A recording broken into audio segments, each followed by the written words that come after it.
Hello friends, Bangla activity চ্যানেলে আপনাদের সবাইকে ওয়েলকাম। 26,000 চাকরি বাতিল নিয়ে মোদি কি জানালো এবিপি আনন্দের সাক্ষাৎকারে আমরা এই ভিডিওতে বিস্তারিত জেনে নেব। যে যোগ্যদের চাকরি থাকবে, যাদের কাছে কিছুই নেই। শিক্ষক নিয়োগ দুর্নীতি নিয়ে বিরাট মন্তব্য মোদির। শিক্ষক নিয়োগ দুর্নীতি নিয়ে মুখ খুললেন দেশের প্রধানমন্ত্রী নরেন্দ্র মোদি। সপ্তম দফা ভোটের আগে মোদি এমনটাই জানালেন যে বাংলায় চাকরি বিক্রি রেড কার্ড রয়েছে। নিয়োগ দুর্নীতি প্রসঙ্গে নরেন্দ্র মোদি আরও বলেন যে বাংলায় তো চাকরি বিক্রি রেড কার্ড রয়েছে। শিক্ষক হতে গেলে কত টাকা দিতে হবে, এমনকি কোন স্তরে কত দিতে হবে তাও বলা হয়েছে। যারা ঠিক নথি দিয়েছেন তাদের চাকরি থাকবে, আর যাদের কাছে কিছুই নেই কিভাবে চাকরি পেতে পারে তারা। সাধারণের টাকা রাজকোষ ভরানোর জন্য নয় বলে দাবি করেন তিনি।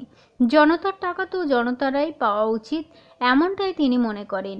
ন্যায় সংহতিতায় এই সংস্থান রয়েছে যে সাধারণের টাকা তো রাজকোষ ভরানোর জন্য নয়।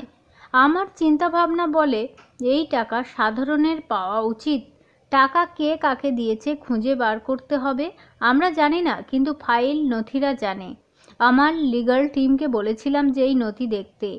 ইডির বাজেয়াপ্ত করা প্রায় 3,000 কোটি টাকা কিন্তু রাজ্যের গরিব মানুষদের কাছে দেবেন, এমনটাই কিন্তু তিনি বলেন। এর আগে পঞ্চম দফার আগে রাজ্যে ভোট প্রচারে এসে দুর্নীতি প্রসঙ্গে মোদিবাবু আরও বলেন যে মোদি আজ আরও একটা গ্যারান্টি দিচ্ছে যে 4 জুনের পর নতুন সরকার তৈরি হলে এই সব দুর্নীতিবাজদের জীবন জেলে কাটবে। 4 জুনের পরে দুর্নীতিবাজদের উপর অ্যাকশন আরও তীব্র হবে।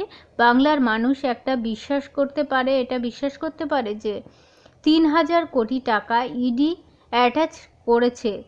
3,000 কোটি বাংলার টাকা, গরিবের টাকা, আর সেই টাকা তাদের ফেরাতে আমি কোনো না কোনো রাস্তা খুঁজবই, এমনটাই কিন্তু মোদিবাবু জানালেন। অর্থাৎ যোগ্যদের চাকরি থাকবে, যারা যোগ্য, যাদের সব কিছু নথি ঠিক আছে তাদের কিন্তু কোনো রকম চিন্তা নেই। আর যাদের কোনো নথি নেই, যাদের কাছে কিছুই নেই, তাদের কিন্তু একটু চিন্তার বিষয়। দেখা যাক 16ই জুলাই এই পরবর্তী আপডেট কি উঠে আসে। অনেক ধন্যবাদ সঙ্গে থাকার জন্য। চ্যানেলে নতুন হলে অবশ্যই চ্যানেলটিকে সাবস্ক্রাইব করে সঙ্গে থাকবেন।